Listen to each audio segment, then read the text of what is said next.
All right. Looks like we're good to go. So as people get settled in the room, looks like everyone's got a chance to get their snacky cakes and coffee and are situated and prepared for the upcoming talk. We've got Jan up here again after she was up here yesterday, and I understand that she actually needs something before she can actually do her talk. So we have this sitting here for her. Oh my God.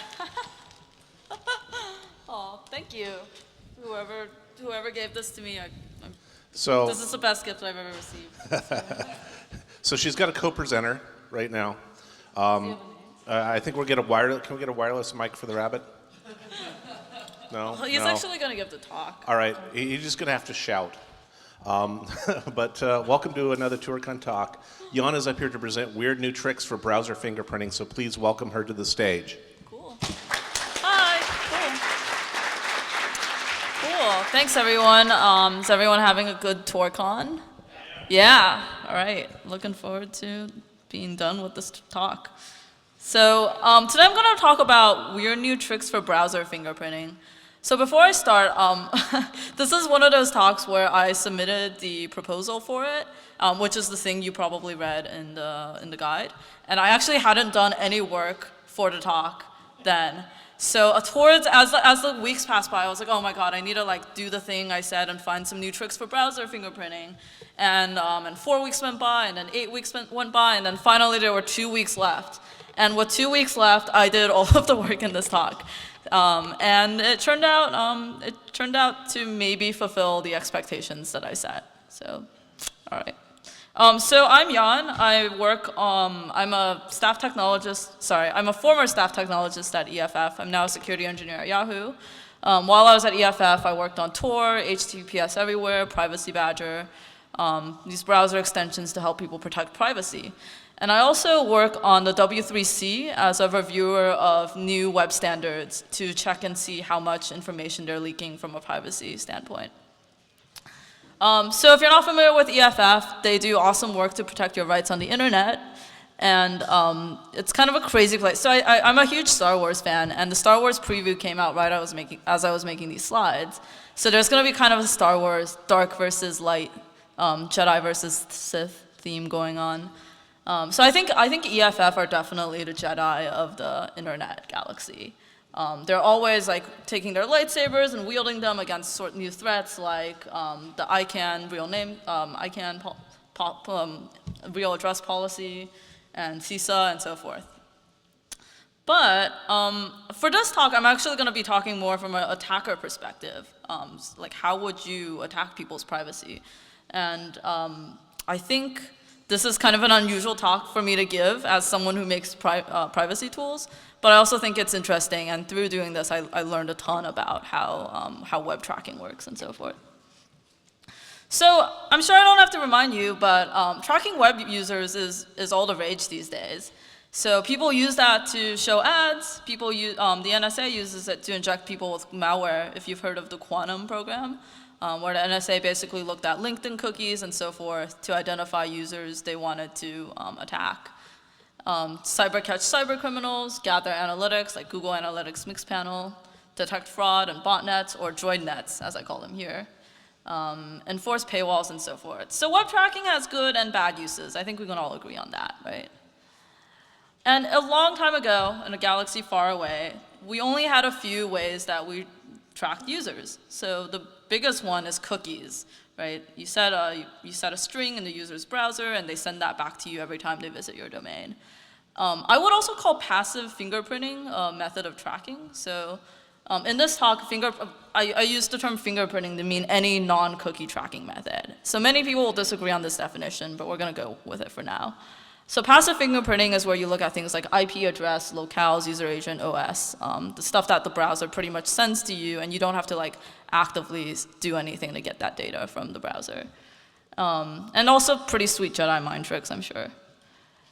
But then people got sick of ads and being tracked, and people became more privacy conscious, and ad blockers were invented. So ad blockers are any tools that prevent web tracking, including non-advertising, for the purposes of this talk. So Tor is an ad blocker, and it's kind of an ad blocker in the sense that it prevents tracking by hiding your IP address. AdBlock Plus, Privacy Badger, Disconnect, MuBlock. I'm sure people use most of these. And apparently blue Snapchat. Oh wait, no, that's disconnect. Sorry, no, that's Ghostery. I always think that looks like blue Snapchat, but it's not. And then recently, ad blocker blockers showed up. So people started, like news sites started saying, well, we don't want people to use ad blockers, so we're going to block them if they're using an ad blocker. So ad blocker blockers arose. And naturally, ad blocker blockers started being written. And so here's the thing called hide my ad blocker. So you're using an ad blocker, but the ads are trying to detect that you're using an ad blocker, so you download this to hide your ad blocker. So anyway, so it's getting convoluted, and there's this battle about like who owns, like who has the right to show you content, and is blocking ads ethical and all that. So I'm not going to talk about those ethical issues, even though I think they're really interesting. I'm going to talk about browser fingerprinting and why it's useful in the grand scheme of things in this current ecosystem of ad blocking that we have on the web. So browser fingerprinting is useful because a lot of ad blockers block things based on domain, block domains based on cookie frequency. So Privacy Badger, which is the ad blocker I worked on, will actually detect whether domains are tracking you by looking at how many third-party cookies they set. And many users now are actually disabling third-party cookies. Actually, this is the default in Safari. So if you're not going to track people using cookies, which it's kind of becoming harder to do, you have to do something else. Nice thing about browser fingerprinting methods is that they're often more persistent and harder to delete than cookies. So everyone knows how to clear your cookies regularly, right? Like how many people like delete their cookies every week or so, you know, at least. Most of us probably. But browser fingerprinting is harder to get rid of. It's more persistent. And finally, browser fingerprinting can actually teach you new things about a user that you wouldn't be able to figure out otherwise. And I'll show you examples of that later. And as the web is growing, we're actually adding fingerprinting techniques with pretty much every spec that we adopt. So here on your left side is the web and maybe like the late 90s or something. This was one of the early Netscape browsers. It was really simple. You know, you had HTML, you had a few features.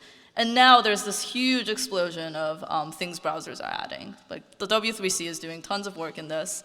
Browser features are popping up every week and so forth. And holy shit, now we have like tons of ways to track people. So there's active fingerprinting where you actively force the browser to do something that reveals more about the system. HTML5 canvas, measuring clock skew, like figuring out what fonts the person has installed, WebRTC. And there's also super cookies. So super cookie is some data that you've forced the browser to cache and return to you. That's not a cookie. So usually people like know that cookies do this, but you can also use other methods like flash cookies, caches, e-tags, and HSCS. And the nice thing about super cookies is when you delete your browser cookies, the super cookies don't necessarily go away. Sammy, if he's here, has a cool project called EverCookie that demonstrates exactly how like evil and persistent this can be. And this isn't just theory. So fingerprinting attacks are happening in the wild. So WebRTC was observed. Someone was using the WebRTC browser feature on New York Times to report to figure out local IP addresses. So WebRTC, the standard actually has a privacy leak in that it reveals your local IP address to the server. So you can use that for fingerprinting, and yeah, that's been done. And also, the NSA has a slide where they say, well, we can use cookies to identify Tor users, but they can delete those cookies, so why don't we try using super cookies, like EverCookie, which Sammy made. So you all have Sammy to thank when the NSA is tracking you using completely persistent cookies that never go away. Yeah. So, okay, so now let's think from someone who's like an attacker perspective. Imagine you want to track someone like this, who gave the previous talk. Like, obviously, he's very paranoid, right? And he probably clears his cookies regularly, and he probably uses an ad blocker.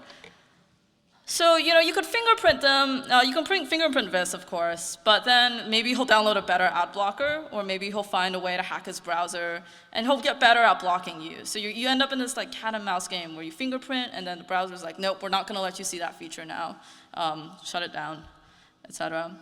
But that gets harder and harder to do if blocking stuff is causing collateral damage. So what do I mean by collateral damage? Well, in the context of this talk, I'm going to talk about a new way, a new sense of collateral in the sense of web tracking, because privacy-conscious users like this probably care about security. So if we could fingerprint people using security features that are really too important for people to turn off, then we cause a lot of collateral damage if they turn those features off. So the rest of this talk is going to be about 2 ways to abuse browser security features to track people. And these features, the beauty of these is that these features are really hard to turn off because turning them off has security consequences. So the first one is HTTP public key pinning. How many people are familiar with this? This is a super new browser feature. It's like just shipping in Chrome recently. All right.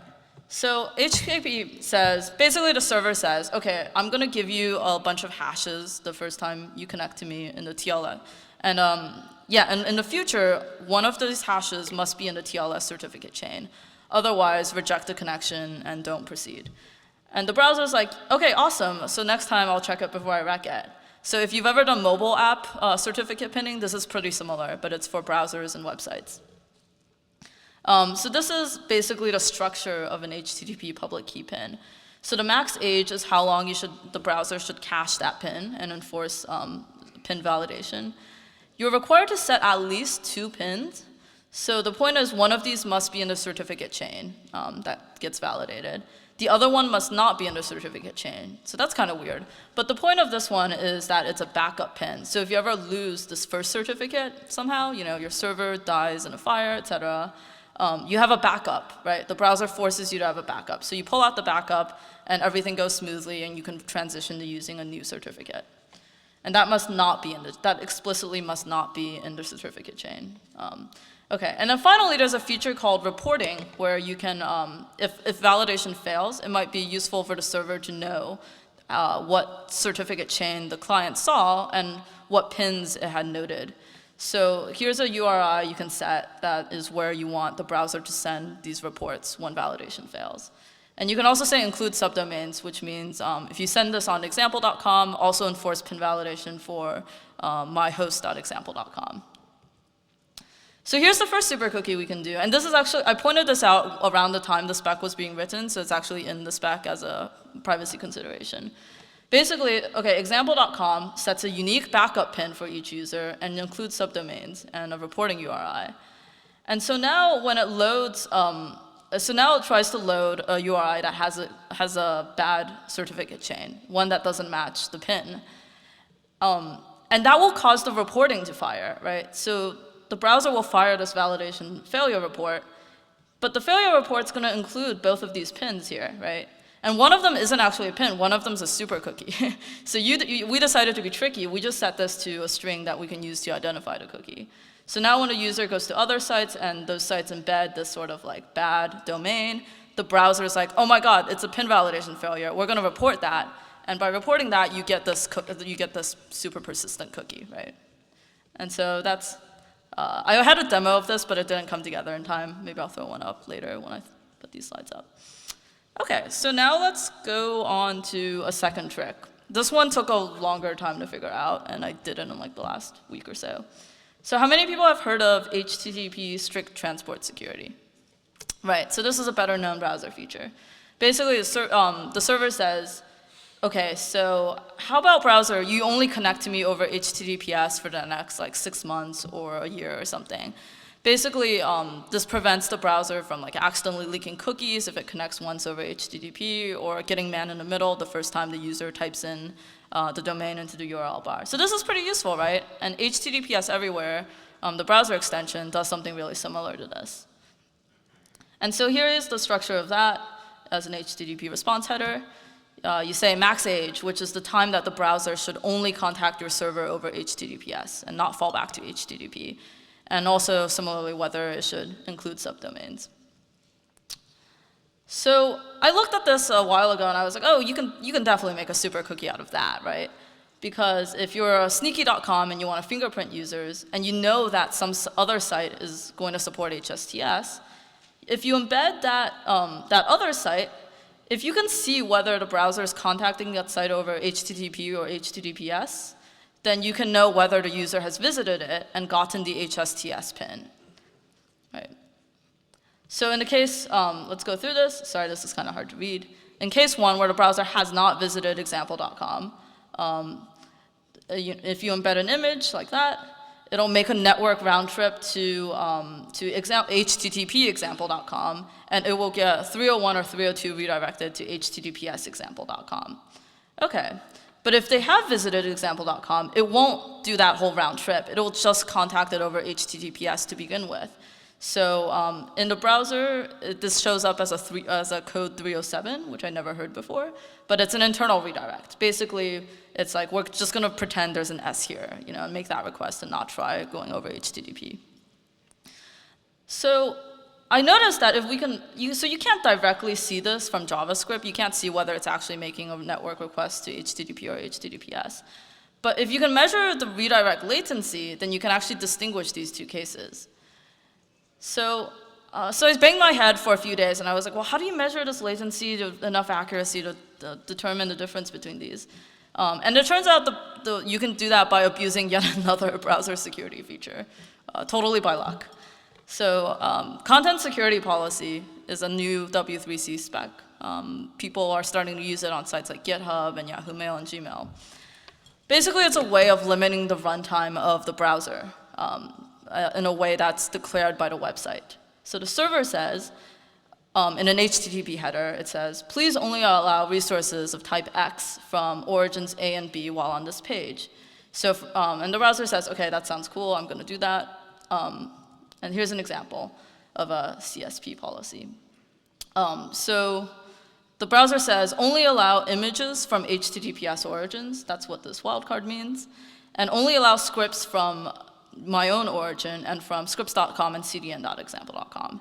And the browser sees this and is like, okay, if we have images loading over HTTP, we're going to block them. If we have scripts trying to load over other.com, we're going to block them.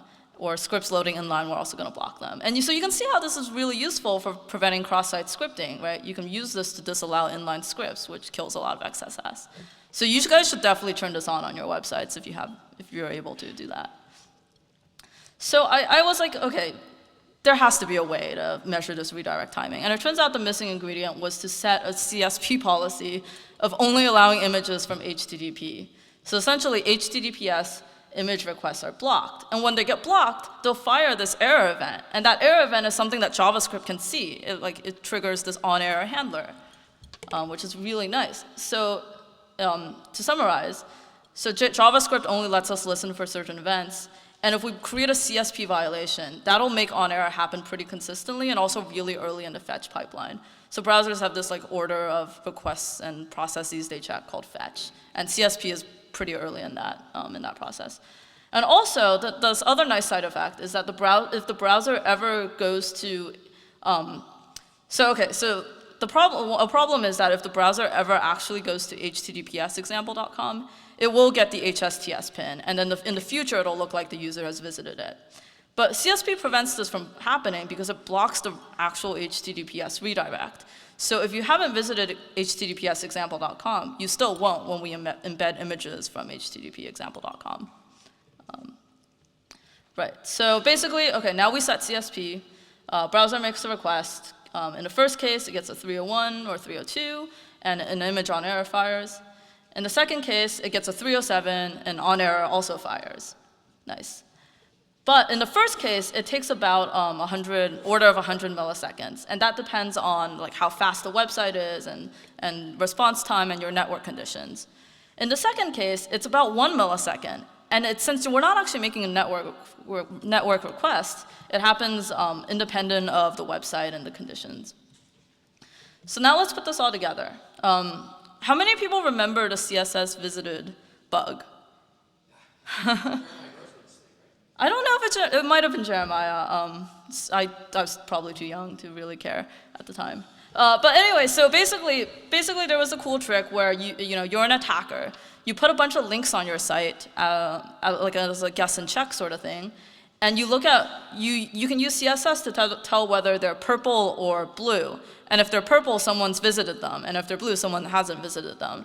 Right? So you can tell someone's browser history through guess and check by just looking at the color of the link. And the browsers quickly fixed this by making that CSS attribute not accessible. Right? It would just look the same to you at the JavaScript layer. It was fixed in 2010. And Well, so that was 2010, right? That's done. Like that doesn't work anymore.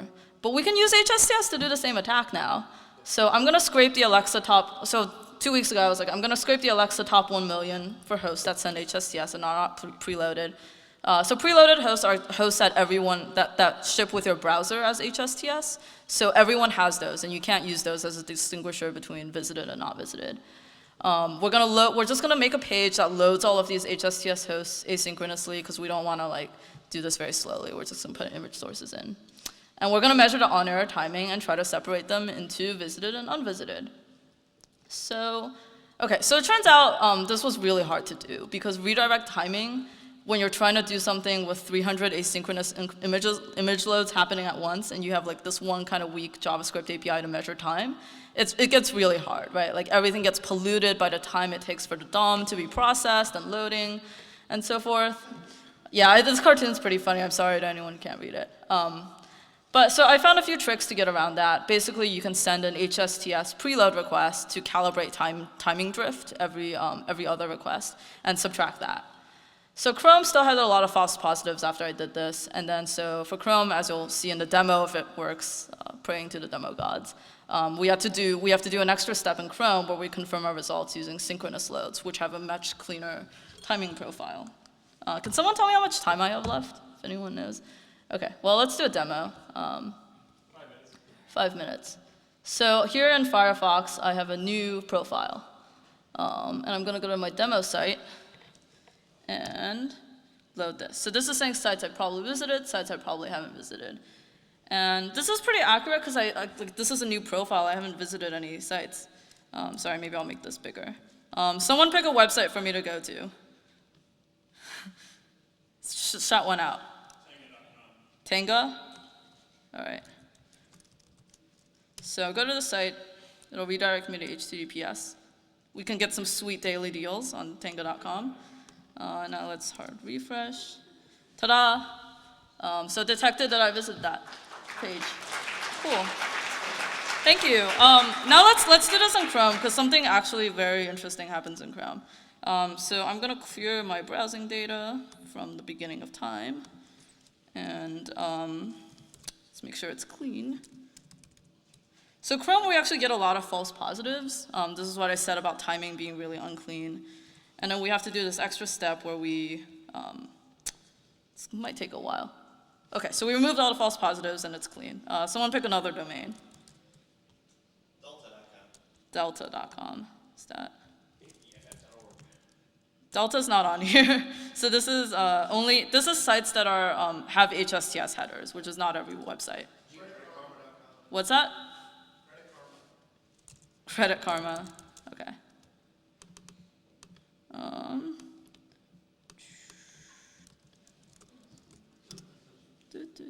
Hopefully it loads. Sorry, this Chrome one is slow and like less reliable.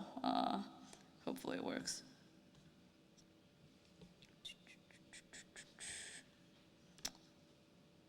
Oops, that didn't work. Let's try this again. Let's pick something else.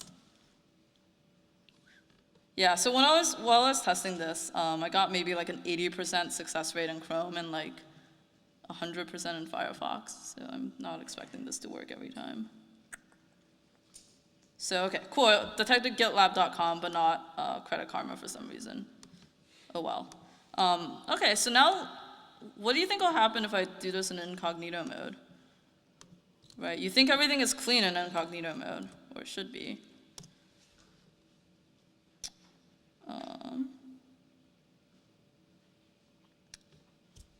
It may take several seconds as advertised.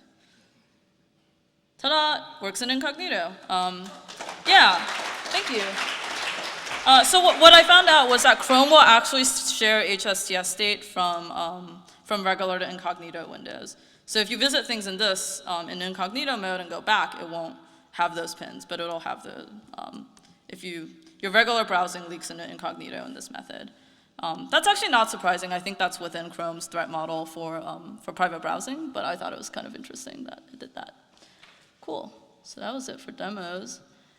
Oh yeah, so I just open sourced this half an hour ago if you want to check it out, play around with it. Do your own scan, maybe find more hosts to test and try. I did report this to Chrome and Firefox. Chrome is on it, and I'm not sure what they're going to do, but they were okay with me talking about it. So, yeah. So again, as you can see, it's not 100% reliable. If you use HTTPS everywhere, that'll mess things up and cause false positives. And also, Tor browser uses 100 millisecond timing buckets for JavaScript timing. So you'll only measure things to 100 milliseconds in Tor, which makes this a little bit less clean and harder to do. Also, unlike the CSS visited thing, this only leaks origin, not full path, right? Because you only set HSTS on a per origin basis, not a per path basis. So that's true, which is why the demo I showed was only per origins. But I did a little bit of testing, and I think you can do this attack on 301 redirect cache timings instead of HSTS. So basically, if you visited a site before and gotten the 301 code, your browser caches it for some period. And so you can do the same sort of timing attack because it'll remember the 301, and that'll be faster than if it's never gotten the 301 before. So yeah, you might be able to use that to leak full path of what sites people have visited, which would be cool, but needs more work. To be continued. Okay, so thanks, that was it. Thanks to everyone who helped. You can see their names here. Also, many thanks to White Ops, who sponsored my trip out to Toorcon, without whom this wouldn't have been possible. Dan Kaminsky isn't here, as many of you have noticed. Maybe I'll be his like messiah, you know, and like channel things he would say or something. But anyway, that's it. Thanks.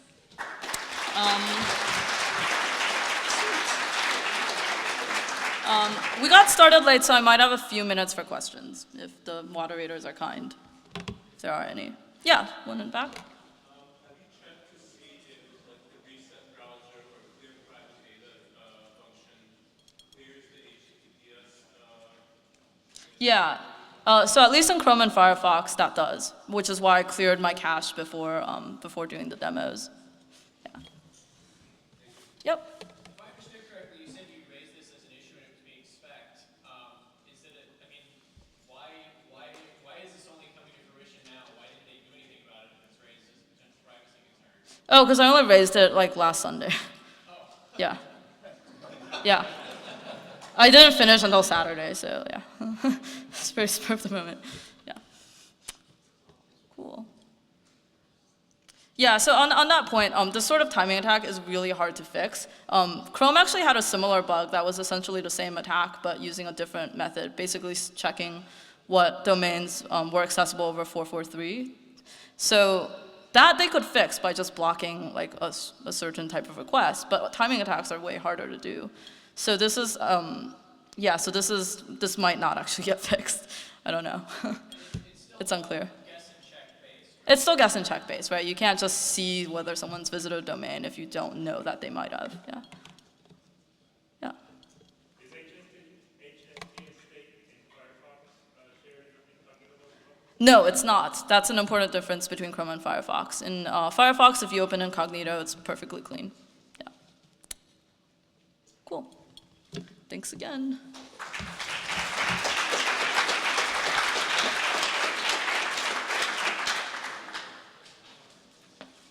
Okay, since we're running a little bit behind time, let's take a 2-minute break while we set up the next speaker, and we'll